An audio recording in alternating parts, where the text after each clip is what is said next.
Alors, aujourd'hui, nous allons apprendre à encadrer une fraction entre deux entiers. Donc, par exemple, on te demande d'encadrer 17 cinquièmes. Un encadrement, ça se présente sous cette forme-là. Donc, on doit trouver un entier avant et un entier après. Pour cela, je cherche dans la table de 5 les multiples de 5. 5 parce qu'en fait, le dénominateur est 5. Donc, dans ma table de 5, j'ai 5, 10, 15, 20, 25, etc. Du coup, je vais encadrer d'abord avec une fraction qui va être plus petite. Et je vais choisir 15 qui est multiple de 5. Donc, je vais prendre 15 cinquièmes, plus petit que 17 cinquièmes et plus petit que, je vais prendre le multiple qui est juste après, 20 cinquièmes. Donc là, j'ai encadré ma fraction avec une fraction qui est juste avant, une fraction qui est juste après, avec un numérateur multiple de 5. Mais on a vu que 15 cinquièmes, c'est 3, puisque 3 fois 5, ça fait 15.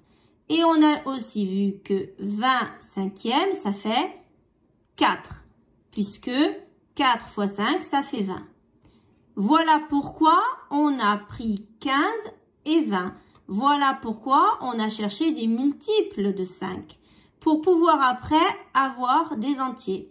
Du coup, mon encadrement devient 3, puisque 15 cinquièmes, c'est 3. Plus petit que 17 cinquièmes, plus petit que 4, puisque 20 cinquièmes, c'est 4.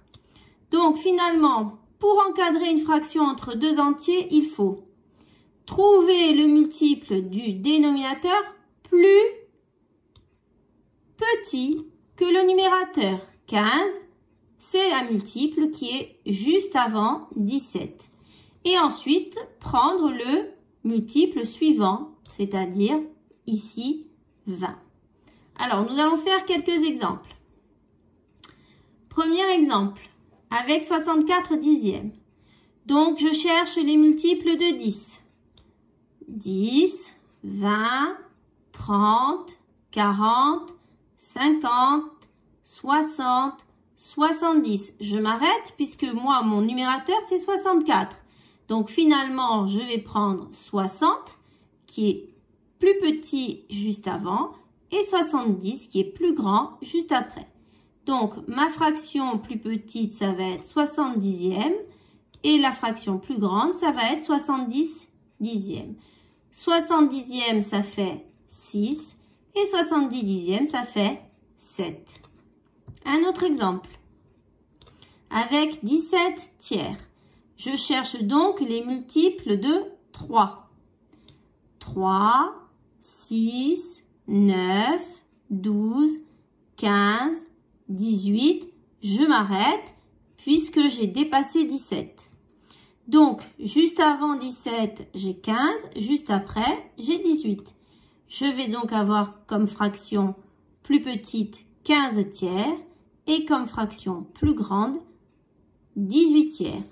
Ce sont les fractions qui m'intéressent puisque grâce à elles, je vais avoir un entier puisque 15 tiers c'est 5 et 18 tiers c'est 6. 3 fois 5, 15. 3 fois 6, 18. Je continue avec un autre exemple. J'ai des huitièmes, donc je vais chercher les multiples de 8.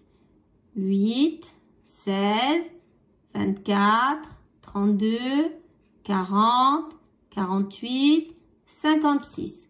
Je m'arrête puisque mon numérateur c'est 50. Donc juste avant j'ai 48, juste après 56. Donc 48 huitièmes, 56 huitièmes, 48 huitièmes, ça fait 6. Et 56 huitièmes, ça fait 7.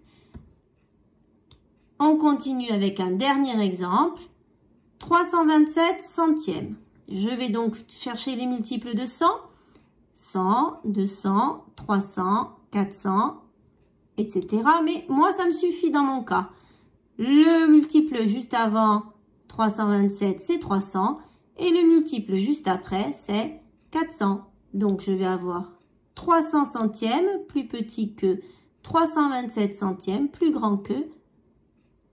petit que, 400 centièmes. 300 centièmes, c'est 3, puisque 3 fois 100, ça fait 300. Et 400 centièmes, c'est 4, puisque 4 fois 100, ça fait 400. Voilà!